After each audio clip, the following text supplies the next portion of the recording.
க்ரூஸில் ரூம்ஸ்லாம் எப்படி இருக்குன்னு பார்க்கலாமாங்க. இதுதான் ரூமுக்கு போகிற ஹால்வேங்க. இங்கே வந்து பார்த்திங்கன்னா ஒருத்தருக்குமே ஒரு ஆக்சஸ் கார்டு கொடுத்துருப்பாங்க. எங்கே போனாலும் அந்த ஆக்சஸ் கார்டு கையில் எடுத்துகிட்டே தாங்க போகணும். அதுதான் ஒரு ப்ரூஃப் மாதிரி. ஆனாங்க ரூம்குள்ளே வந்ததுக்கப்புறம் நம்ம ஷிப்பில் இருக்கோமா ஹோட்டலில் இருக்கோமானே ஒரு டவுட்டுங்க. ஹோட்டலில் என்னென்ன ஃபெசிலிட்டி இருக்கோ அப்படியே பக்காவாக எல்லாமே இருந்ததுங்க. எனக்கு இதுதான் ஃபஸ்ட் டைம் க்ரூஸ் எக்ஸ்பீரியன்ஸுங்களா. ரொம்ப ரொம்ப பிடிச்சிருந்தது. பெட்டு வந்து பார்த்திங்கன்னா டபுள் பெட்டுங்க ப்ளஸ் சோஃபா பெட்டு. நாங்கள் வந்து பார்த்திங்கன்னா பால்கனி ஸ்டேட் ரூம் தாங்க புக் பண்ணியிருந்தோம். ஸோ நம்ம இதுதான் ஃபஸ்ட் டைம் க்ரூஸ் வரோம், பால்கனியோடு இருந்தால் நல்லாயிருக்கும் அப்படின்னு சொல்லிட்டுங்க. அது நம்ம ரூம்குள்ளே என்ட்ரு ஆகும்போதே பார்த்திங்கன்னா ரைட் சைடில் ரெஸ்ட் ரூம் இருந்தது. ரெஸ்ட் ரூம் வந்து ரொம்ப காம்பேக்டாக இருந்ததுங்க.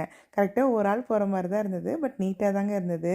இங்கே வந்து பார்த்திங்கன்னா எம்எஸ்சி க்ரூஸ்லிங்க கிட்டத்தட்ட 2300 கேபின் இருக்குதுங்களாமா. ஃப்ளோர் மட்டும் 19 ஃப்ளோர் இருக்குதுங்க. ஆனால் ஷிப்பை வெளிலேருந்து பார்க்கும்போது இவ்வளோ ரூம்ஸ் இருக்குதுன்னு கண்டிப்பாக நம்பவே முடியாதுங்க. உங்களுக்கு பார்க்குறதுக்கு எப்படி இருக்குன்னு கண்டிப்பாக சொல்லுங்கள்.